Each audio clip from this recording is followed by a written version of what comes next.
নির্বাচন এরকম হয় না। নির্বাচন হয় হাড্ডাহাড্ডি লড়াই হয়, একটা কিছু একেবারে আকাশ পাতাল বেশকমটা। এটা নির্বাচন মনোনয়ন। আসলে আল্লাহ মনোনয়ন দিয়েছেন নির্বাচন আকারে, সেটা আল্লাহ আমাদেরকে দেখাচ্ছেন। কিন্তু এই মনোনয়নটা কোথায়? আকাশে হয়েছে। বাংলাদেশের রাজনীতিটা আল্লাহ এমন করে দিয়েছেন, বিশ্ব রাজনীতি এমন করে দিয়েছেন, এই এশিয়া মহাদেশ সবকিছু উলট পালট হয়ে যাবে। এখন যারা নেতা হবে, সেবক হবে, নিজে না খেয়ে জনগণকে খাওয়া। আজকে আমার খুতবার বিষয়বস্তু বাংলাদেশ সহ সারা পৃথিবীতে ইসলামের ঝড় গতির অভ্যুত্থান।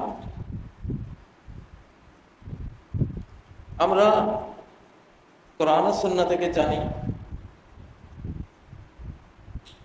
শেষ জামানা অত্যন্ত গতিশীল, প্রগতিশীল হবে, ক্ষিপ্র গতিতে সবকিছু সম্পন্ন হবে। চোখের পলকে মানুষ সংবাদ আদান প্রদান করে ফেলে মহাদেশ থেকে মহাদেশে। ঘন্টার ব্যবধানে সামনে মানুষ বডি নিয়েই চলে যাবে এক মহাদেশ থেকে আরেক মহাদেশে। শেষ জামানার কোনো কিছুই গরু গাড়ির গতিতে চলবে না, সুপারসনিক হাইপারসনিক গতিতে বা তার চেয়ে আরো ক্ষিপ্র গতিতেই চলবে। আমাদের এই মসজিদ থেকে আমরা 2024 পরবর্তী সময় থেকে বলে আসছি যে শতাব্দী পরিবর্তন হয়েছে, এটা ইসলামের শতাব্দী। ইসলাম ছাড়া কোনো কিছুই সামনে আর চূড়ান্ত বিজয় পাবে না, এটা সকল ক্ষেত্রে।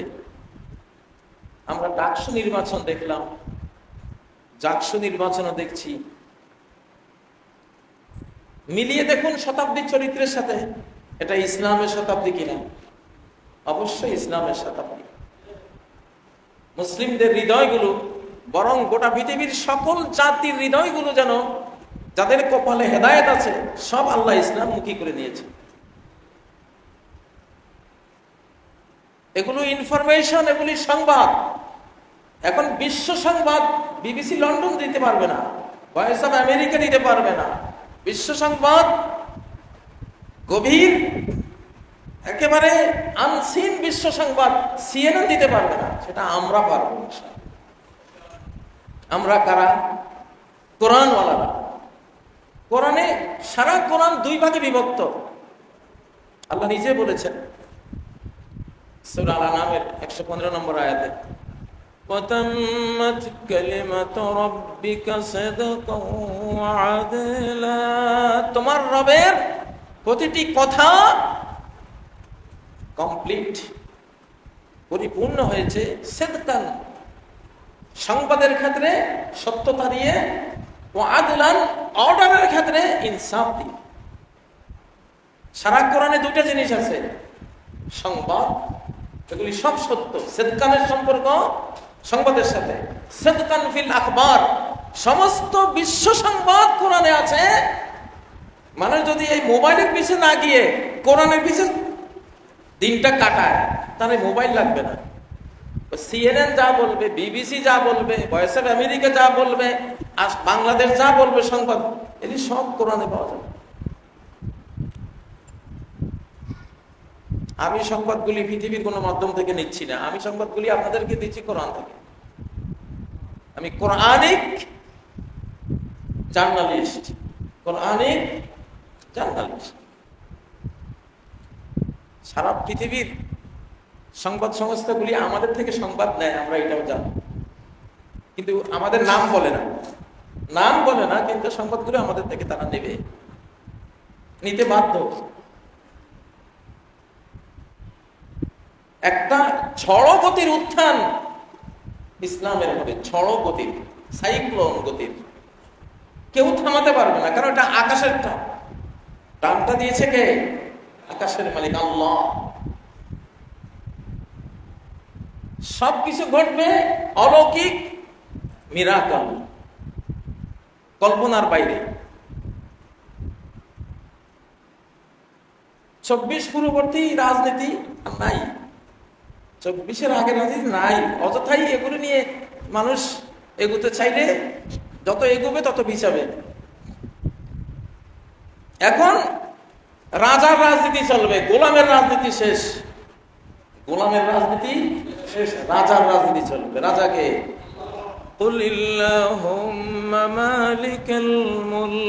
বলো হে আল্লাহ, আল্লাহকে মালিকাল মুলক, সমগ্র মহাবিশ্বব্যাপী সাম্রাজ্যের যিনি মালিক, শাহানশাহ যিনি, তার রাজত্ব চলবে।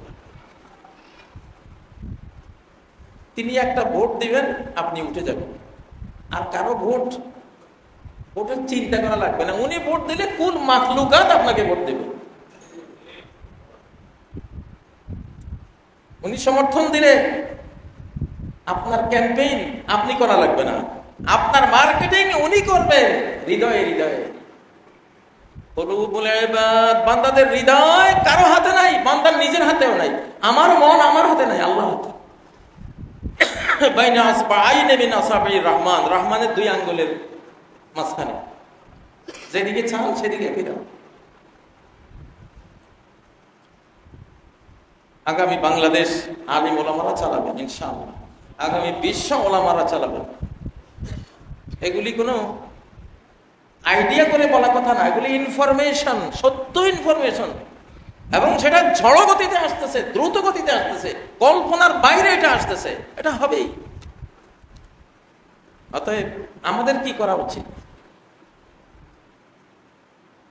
পরাজয়ের সাথে থাকবো না বিজয়ের সাথে? অবশ্যই বিজয়ের সাথে থাকতে হবে, আল্লাহর সাথে থাকতে হবে, মালিকের সাথে থাকতে হবে। মালিক যেদিকে নেবেন সেদিকে যাবে, সাফ কথা। আর কোনো কথা আছে? আর কোনো কথা নাই। বাংলাদেশের রাজনীতিটা আল্লাহ এমন করে দিয়েছেন, বিশ্ব রাজনীতি এমন করে দিয়েছেন, এই এশিয়া মহাদেশ সবকিছু উলট পালট হয়ে যাবে। এখন ভালোর দিকে যাবে ইনশাআল্লাহ, ভালোর দিকে যাবে। যাদের দুনিয়া থেকে চলে যাওয়া উচিত, যারা দুনিয়ায় থাকলে ঈমান হারাবে, চিরস্থায়ী জাহান্নামের মরণ, মরতেও পারবে না, বাঁচতেও পারবে না জাহান্নামে গিয়ে, এই টাইপ যারা, ওরা পৃথিবী থেকে বিদায় হয়ে যাবে।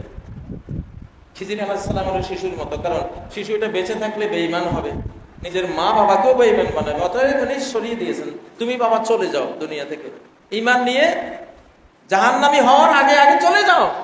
এরকম কোটি, শত শত কোটি মানুষকে এই যুগে এসে আল্লাহ তাআলা পৃথিবী থেকে বিদায় করে দিবেন, এই কারণে যে বেঁচে থাকলে সে বেঈমান হতে পারে।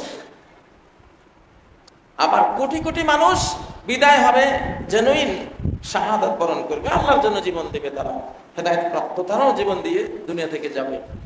আর যারা বেঁচে থাকবে বিশ্ব শাসন করবে ইনশাআল্লাহ। প্রিয় বন্ধুরা, মুসল্লিয়ানে কেরাম, রাজনীতি হলো খুনাখুনির জায়গা, জেল, জরিমানা, গুম এবং মান অপমান, উত্থান পতনের জায়গা হলো রাজনীতি। এই জন্য ইসলামের রাজনীতি যারা করে, নবীজি করেছেন সাল্লাল্লাহু আলাইহি ওয়াসাল্লাম, তালিওয়ালা জামা, মৃত্যুর সময় বাড়ির মধ্যে কিছুই নেই, যুদ্ধের কিছু, আল্লাহর পথে যুদ্ধাস্ত্র কয়টা ছাড়া কিছুই নেই। একটা খচ্চর ছিল, তাও যুদ্ধের বাহন। আবু বকর সিদ্দিক, নবীজির পরবর্তী শাসক, 1 মাস ওনার স্ত্রী মিষ্টি খাওয়ার জন্য একটু একটু পয়সা জমিয়ে মাস শেষে দিয়েছিলেন, এইটুকু দিয়ে একটু মিষ্টি খেতে মন চাইছে কতদিন থেকে, একটু আনো। উনি ওইটুকু বললেন, তাইলে এইটুকু আমি রাজকোষ থেকে না নিলেও চলবে, বুঝে গেল, তুমি বাঁচাতে পেরেছো এইটুকু, তাহলে এইটুকু জমা দিয়ে দিই, জনগণের পয়সা। আল্লাহু আকবার। ফার্স্ট লেডির ঘরে একটা মিষ্টি খাওয়ার পয়সা নাই। নাই কেন? এরা রাজনীতি বুঝতো যে মহা বিপজ্জনক জিনিসটা আল্লাহ আমার এখানে নিচে, আমাকে বাঁচার জন্য বাঁচার একটাই উপায় সাদাকা, দান। জানের সদকা দিতে হয়। যারা রাজনীতি করতে যায় তাদের জানের সদকা দিয়া ফকির হইতে হয়, আর না হলে মার খায়। মারটা দেখতেছেন না, বাংলাদেশে মার খাইলো, নেপালেও খাইলো 3-4 দিন আগে, ফিজিক্যাল মারও খাইলো, মর্যাদাগত মারও খাইলো, আউট। রাজনীতি গত শতাব্দী থেকে আমরা মনে করেছি রাজনীতি হলো ভালো ভালো খাওয়ার নীতি, রাজনীতি হলো অনাহারে থাকার নীতি, তালিওয়ালা জামা গায়ে দেওয়ার নীতি। জনগণ খাবে, আমি তাদের সমান খাবো, অথবা আমি ভুকা থাকতে পারি। জান বাঁচাবার জন্য এইরকম দানশীল হয়ে যেত, সাদাকা, জানের সদকা দিতে হয়। পাওয়ার কেন্দ্রে গেছেন, বড় রাষ্ট্রনায়ক, প্রধানমন্ত্রী, প্রেসিডেন্ট হয়েছেন, ভালো ভালো খাইয়া বাঁচবেন, বাঁচতে পারবেন না। যখন আল্লাহ তাআলা পাহাড় সৃষ্টি করেন, ফেরেশতারা আজাবাতিল মালাইকাতু মিন সালাবাতিহা, ফেরেশতারা পাহাড়ের শক্তিমত্তা দেখে আশ্চর্য হয়ে জিজ্ঞাসা করলেন, হালফি খালকিকা আসাদ্দু মিনাল জিবাল আসাদ্দু মিনা, হে আল্লাহ, তোমার সৃষ্টিতে পাহাড় চেয়েও শক্তিশালী কিছু আছে? আল্লাহ বলেন, আছে। পাহাড় চেয়েও শক্তিশালী জিনিস কি সেটা? 2 নম্বর, উপরের দিকে আর কি, নাম্বারটা উপরের দিকে, সেটা হলো লোহা। পাহাড় যত বড়ই হোক, লোহার যন্ত্র বানাইয়া পাহাড় কেটে মাটির সাথে মিশাই দেওয়া যায়। ফেরেশতারা বললেন, লোহার চেয়েও ক্ষমতাশীল, ক্ষমতাধর কিছু আছে? আল্লাহ বলেন, আছে। আগুন। লোহা যত শক্তিশালী হোক, আগুনে দিলে গলে যাবে। তাহলে 3 নম্বর, মানে উপর উচ্চ ক্ষমতার মধ্যে আরো বড় ক্ষমতা আগুন, মানে আগুনের চেয়েও বেশি ক্ষমতাধর আছে, ওরা আছে কি? পানি। আগুন যত বড় কিছুই হোক না কেন, বিপুল ফায়ার সার্ভিস, ফায়ার সার্ভিস আসলে ওয়াটার সার্ভিস, নাম দেয় ফায়ার সার্ভিস আর কি। আসলে ওরা কি আগুন নিয়ে যায় না পানি নিয়ে যায়? তো পানি নিয়ে যায়, ওয়াটার সার্ভিস। ওরা ফায়ারের উপরে দেয়। আগুন শেষ। ফেরেশতারা আবার প্রশ্ন করলেন যে তাহলে পানির চেয়েও ক্ষমতাধর কিছু আছে? এরা আছে কি? বাতাস। বাতাস পিলারের মতো প্রচন্ড ঘূর্ণিপাকটা আকাশ থেকে পড়ে কোটি কোটি টন পানি আকাশে তুলে নিয়ে যায়। অনেক সময় আকাশ থেকে মাছ পড়ে, দেখেন না ফেসবুকে, পত্র পত্রিকায়, মাছ পড়ছে, মাছ গেল কোথায়? আকাশে। ওই যে সাইক্লোনে তুলে নিয়ে গেছে উপরে। ভাগ্য ভালো থাকলে আপনার বাড়ির সামনে এসে পড়বে। তাহলে বাতাসের ক্ষমতা এত বড়। আবার ফেরেশতারা প্রশ্ন করলেন, বাতাসের চেয়েও বেশি ক্ষমতাধর কিছু আছে? আল্লাহ বলেন, হ্যাঁ, এগুলি আদমের পোলাপাইন। এই ছোট ছোট মানুষ, এগুলি জানো, এগুলি পাহাড়, 1 নম্বর পাহাড়, 2 নম্বর লোহা, 3 নম্বর আগুন, 4 নম্বর পানি, 5 নম্বর বাতাস। এই পঞ্চশক্তির উপরের শক্তি হলো এই ছোট ছোট মানুষ, ইবনে আদম। কোন ইবনে আদম? ইউনফিকু বিয়ামিনিহি, তার ডান হাতে ব্যয় করে, মালা তা'লামু শিমালু, যেটা তার বাম হাতে টের পায় না। এমন গোপন সাদাকা দেয়, জানের সাদকা দেয়। রাজনীতি হলো জানের সাদকা দেওয়ার জায়গা। আমরা শিখছি রাজনীতি হলো খাইয়া পেট মুড়ি মোটা করা, ভুল রাজনীতি। ওই রাজনীতি বাদ দেন। এখন যারা নেতা হবে, সেবক হবে, নিজে না খেয়ে জনগণকে খাওয়া। সেই শতাব্দী রাজনীতিকরা হবে ত্যাগী। এতদিন রাজনীতিকরা ছিল ভোগী, আর এখন রাজনীতিকরা হইতে হবে ত্যাগী। এই যে ভোট দিচ্ছে সাধারণ ছাত্রছাত্রীরা, ভোগের উপরে তারা আসক্ত হয়েছে না ত্যাগ দেখে? ত্যাগের উপরে তারা ভালোবাসা দিচ্ছে। না, এরা আমাদেরটা খাবে না, বরং নিজের পকেটেরটা দিয়া তারা সেবা করবে, করছে। এটা দেখেছে আমাদের ছেলে মেয়েরা। সেই জন্য আকাশ তাদেরকে চয়েস করেছেন। এটা মনোনয়নের শতাব্দী। মনোনয়ন, আসলে মনোনয়ন। নির্বাচন এরকম হয় না। নির্বাচন হয় হাড্ডাহাড্ডি লড়াই হয়, একটা কিছু একেবারে আকাশ পাতাল বেশকমটা, এটা মনোনয়ন। আসলে আল্লাহ মনোনয়ন দিয়েছেন নির্বাচন আকারে, সেটা আল্লাহ আমাদেরকে দেখাচ্ছেন। কিন্তু এই মনোনয়নটা কোথায়? আকাশে হয়েছে।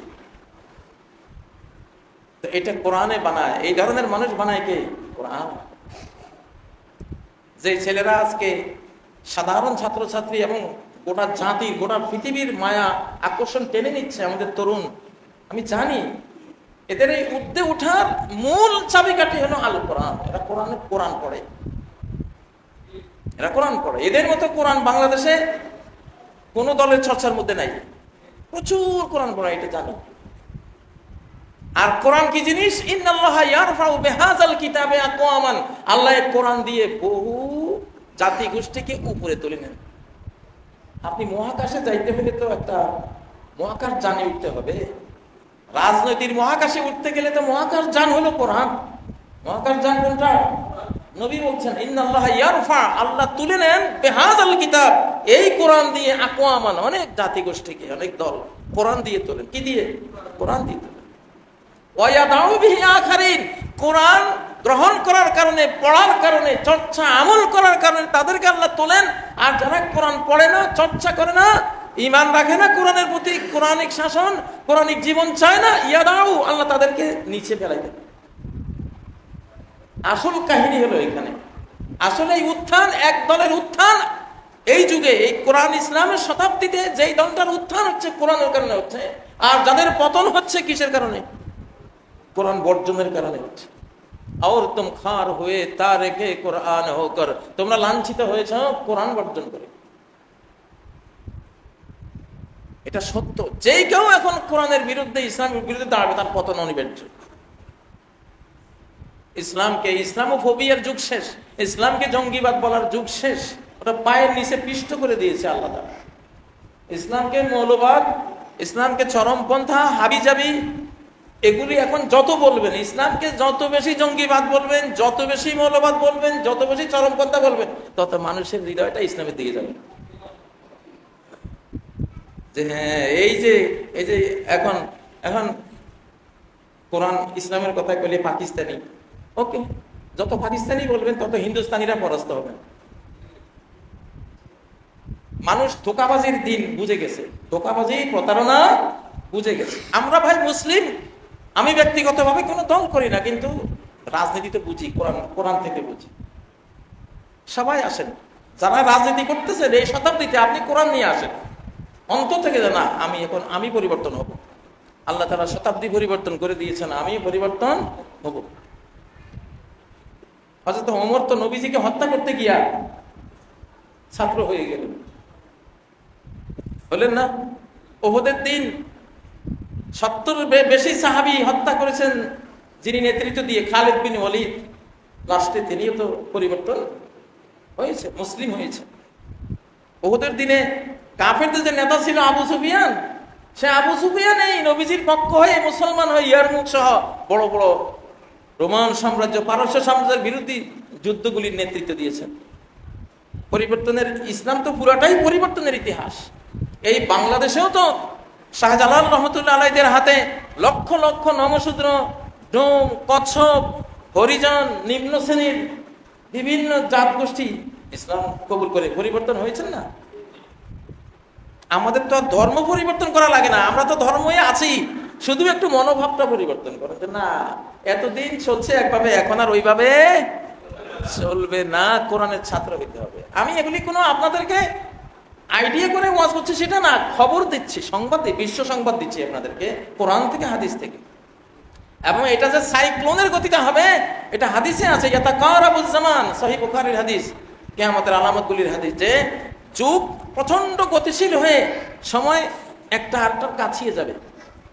কাছিয়ে যাবে বলতে গতি বেড়ে যাবে, যেটা আগের যুগে 1 বছরে হতো, এটা এখন একদিনে করা সম্ভব।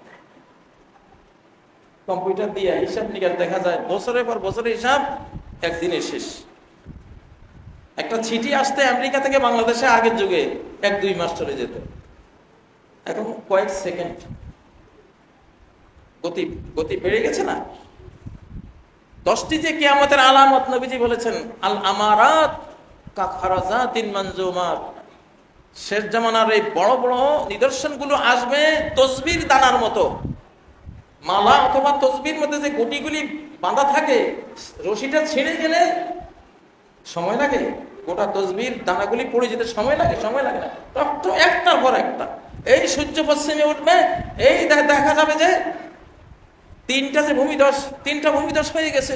3 ভূমিধসের পরে গোটা বিশ্ব ধোঁয়ায় আচ্ছন্ন হয়ে গেল। ধোঁয়ায় আচ্ছন্ন হওয়ার পরে দাবপাতল আরো মাটি ফেটে ওই জন্তু, বিস্ময়কর জন্তু বেরিয়ে গেল। এরপরে দেখা গেল দাজ্জাল এসে গেল, দেখতে দেখতে ঈসা আলাইহিস সালাম এসে গেলেন। মানে একটা পর একটা, সময় লাগবে না, অত্যন্ত দ্রুতগতিশীল এই যুগটা, দ্রুতগতিশীল। এই জন্য উত্থানও হবে দ্রুতগতিতে, পতনও হবে দ্রুতগতিতে। প্রিয় ভাইয়েরা, সেজন্য যুগের চরিত্র বুঝে, বৈশিষ্ট্য বুঝে আমাদেরকে আমাদের জীবন পরিবর্তন করতে হবে। আগেরটা আর চলবে না, আগেরটা আর চলবে না। যদি ফ্যাসিবাদেরটাই চলতো তো ফ্যাসিবাদী থেকে যেত এখনো। ওটা চলবে না বলেই, যুগ পরিবর্তন হবে বলেই আল্লাহ ওদেরকে বিদায় করে দিয়েছে। তোমার যুগ শেষ, তোমাদের যুগ শেষ, বেঈমানি, কুফরি, মুনাফিকি, গাদ্দারির যুগ শেষ। তো ওদের চরিত্রই যদি আবার বাংলাদেশে ফেরত আসার মতো হইতো, তা আল্লাহ তাআলা কিছুতেই এই আগেরই জামানায় কিয়ামতের পূর্বক্ষণে 5ই আগস্ট আল্লাহ ঘটাইতেন না, ওইটাই রেখে দিতে। কিন্তু এখন আর চলবে না ভাই, চলবে না। আমার কথায় না, কার কথা? এটা ওনার কথা। সূরা নূর একটা বিস্ময়কর আয়াত, আয়াতে ভরা সূরা, সূরা নূর।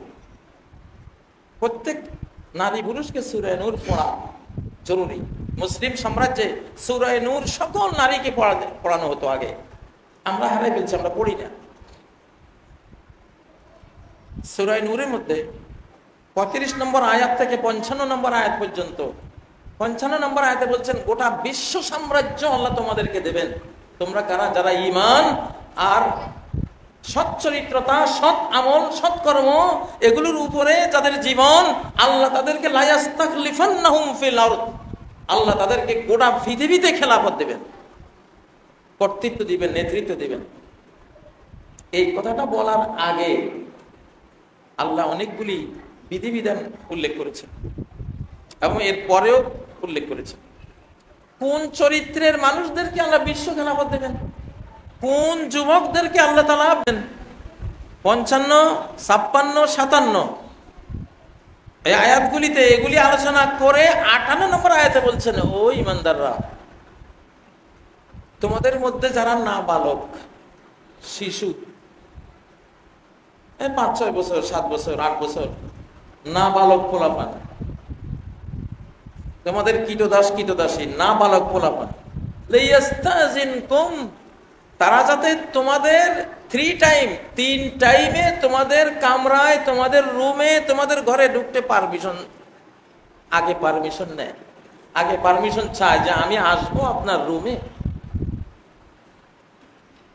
মানে বিশ্ব নেতৃত্বের কোয়ালিটি কি, কাদেরকে বিশ্ব নেতৃত্ব আল্লাহ দেবেন, এটা ছোট্ট বিষয়, কিন্তু এই ছোট্ট বিষয়ে যারা পাশ করবে বিশ্ব নেতা হওয়ার যোগ্যতা তাদের।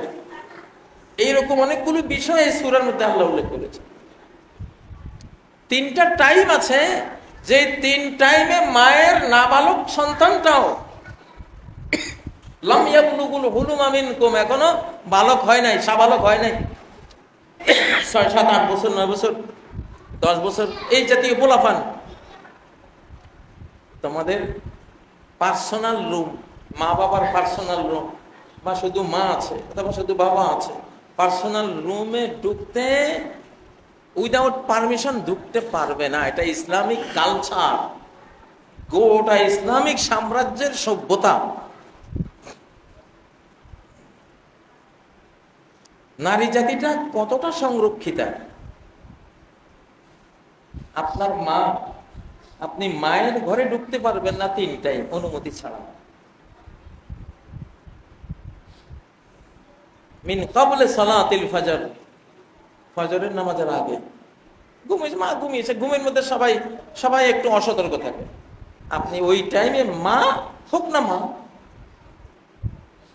হোক না দাদি, হোক না নানি, তার ঘরে আপনি উইদাউট পারমিশন তাকে না জানাইয়া যাবেন না, নিষেধ। কোরআনে উল্লেখ করা, কোরআন সহজে কোনো মাসালা, খুচরা মাসালা বয়ান করে না। চারিত্রিক বৈশিষ্ট্যটা, বিশ্ব নেতৃত্ব দেওয়ার প্রসঙ্গের আয়াত, বিশ্ব খেলাফত দেওয়ার আয়াত উল্লেখ করেছেন 55 নম্বরে, 58 নম্বরে এই আয়াতটা। মেয়েরা যে আজকে শিবিরের পোলাপানে ভোট দেয় কেন দেয়? কারণটা কি? ওরা দেখছে যে না, এই ছেলেগুলো আমাদের সম্ভ্রম নষ্ট করে নাই, করবে না, তারা আস্থা পাইছে। কেমন চরিত্রের মানুষ তরুণগুলির আল্লাহ এই যুগে ক্ষমতা দিবেন, সেটা বলার জন্য এই আয়াতটা টানছে। এটা বিশাল একটা বিষয় যে নিজের মায়ের ঘরে ঢুকতেও তোমাকে পারমিশন নিতে হবে। মিন কাবলে সালাতিল ফজর, ফজরের আগে, ওয়াহিনা তাদাউনা সিয়াবাকুম মিনাজ যাহিরা, দুপুরে খেয়ে দেয় একটু রেস্ট নিচ্ছে মা বাবা, তারা রেস্টে আছে। হুট করে দুয়ার খুলে তুমি ঘরে ঢুকতে পারবা না। সালাম দিয়ে আম্মু আমি কি আসতে পারি, বাবা আমি কি একটু আসবো, যদি হ্যাঁ বলে তাহলে ঢুকবো, হ্যাঁ বলে না চলে যাবো। সভ্যতা কাকে বলে? আর তোমরা পরনারীদেরকে অর্ধলঙ্গ করে তোমরা 24 ঘন্টা পাপাচারের সাগরে নোংরা আবর্জনার ভিতরে ডুবে থাকো। তোমাদেরকে আল্লাহ ইসলামী নেতৃত্ব দেবে? নেতৃত্বের কোয়ালিটি মানুষগুলি কারা? এরা ওয়াহিনা তাদাউনা সিয়াবাকুম মিনাজ যাহিরা ওয়া মিন বা'দি সালাতিল ইশা, এশার নামাজ হয়েছে এখন ঘুমাই পড়ো। মুসলিম সংস্কৃতি হলো এশার পরে সব ঘুমে।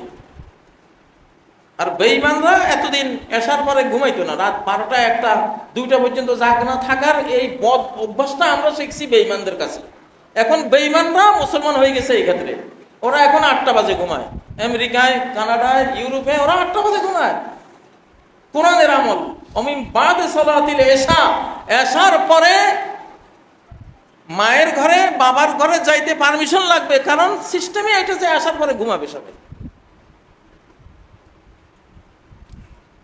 যেখানে আপন মা চিরস্থায়ী বিবাহ বন্ধন বা কোনো যৌনতা করা মা বোন, এই 14 যে হারাম মহিলা, তাদের কাছে যেতে পারমিশন লাগে হারাম হওয়ার পরেও। তাহলে রাস্তাঘাটের নারী, অন্যের নারী, নিজের মা যদি এত রেস্ট্রিক্টেড হয়, এতটা তাকে আমাকে মূল্যায়ন করতে হবে না, আমি সবসময় তার কাছে যেতে পারবো না, তো পরনারী তো 24 ঘন্টাই এরকম বিধান আমার উপরে। বিশ্ব নেতৃত্ব আল্লাহ কাকে দেবেন? কাকে দেবেন? যে অবৈধ টাকার লোভ সামলায়, অবৈধ নারীর লোভ সামলায়। অবৈধ নারীকে, বিবাহ বহির্ভূত সকল নারী অবৈধ আপনার জন্য। মুসলিম ধর্ম, ইহুদি ধর্মের বিধান এটা, খ্রিস্টান ধর্মের বিধান এটা, হাত্তা হিন্দু ধর্মেও বিধান এটা।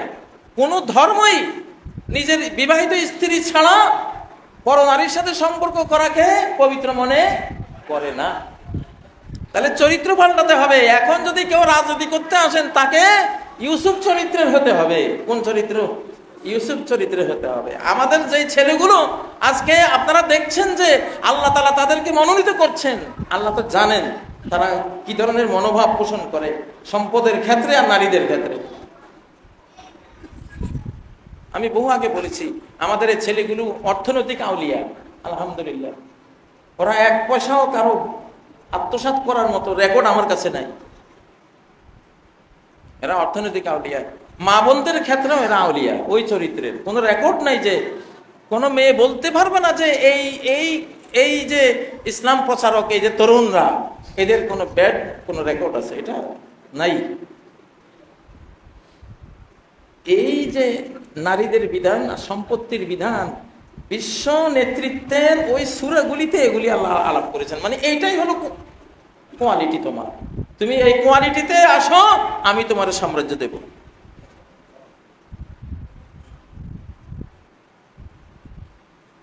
আসলে আমরা যারা মুসলিম, নামে মুসলিম, আমরা নামেই মুসলিম, আমরা কর্মচরিত্রে আমাদের ইসলাম নাই।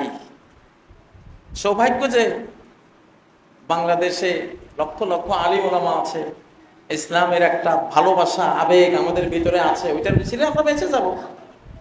বাট বিশ্ব নেতৃত্বে, দেশের নেতৃত্বে আসতে হলে এই কোয়ালিটিগুলি ছাড়া ওইটা আমরা এখন এই টাইমে কেউই আসতে পারবে না, রিজেক্ট হয়ে যাবে, বাতিল হয়ে যাবে।